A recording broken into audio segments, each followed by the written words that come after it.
નમસ્કાર મિત્રો, વિડીયોમાં તમારું સ્વાગત છે। તો મિત્રો, સોશિયલ મીડિયામાં હાલમાં ગમન ભુવાજીનો વિડીયો ખૂબ જ વાયરલ થઈ રહ્યો છે। આ મિત્રો ગમનભાઈ ઢોલ પરથી પડી ગયા હતા, એ વિડીયો ખૂબ જ વાયરલ થયો છે।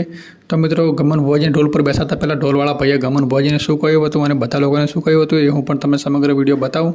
તો વિડીયોને પૂરો જોજો અને ઘણા લોકો કમેન્ટ પણ કરી રહ્યા હતા કે ઢોલ પર ના બેસાડાય। તો મિત્રો, હું પણ તમે સમગ્ર વિડીયો બતાવું, તો વિડીયોને પૂરો જોજો અને વિડીયોને શેર કરજો તો બીજા લોકો પણ જોઈ શકે કે ઢોલવાળા ભાઈએ શું કીધું હતું ઢોલ પર બેસાડતા પહેલાં। તો તમે પણ જો મિત્રો આ વિડીયો જેમાં સોશિયલ મીડિયામાં ખૂબ જ વાયરલ થઈ રહ્યો છે અને ખાસ ચેનલ ઉપર ન હોય તો ચેનલને પણ સબસ્ક્રાઈબ કરી દેજો। તમે પણ જો મિત્રો આ વિડીયો જેમાં સોશિયલ મીડિયામાં ખૂબ જ વાયરલ થઈ રહ્યો છે। જો કે આમ તો સરસ્વતી કહેવાય મારી, પણ આ ભુવાજી છે ને એટલે હું દીપોમાં તરીકે બેહાડું છું, બાકી બીજા કોઈને બેહાડાય નહીં। આ માતાજી તરીકે બેહાડું છું, મને કોમેન્ટ તો આવતી હતી એટલે હું દીપોમાં તરીકે બેહાડું છું। હાલો 1 2 1 2 3 4 તતમ તતમ તતમ તતમ।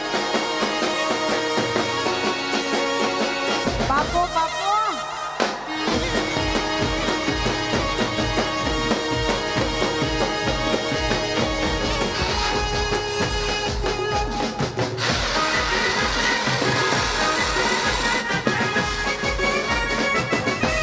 અને મેં પહેલા શું કીધું, મેં કીધું દોરડું મજબૂત છે,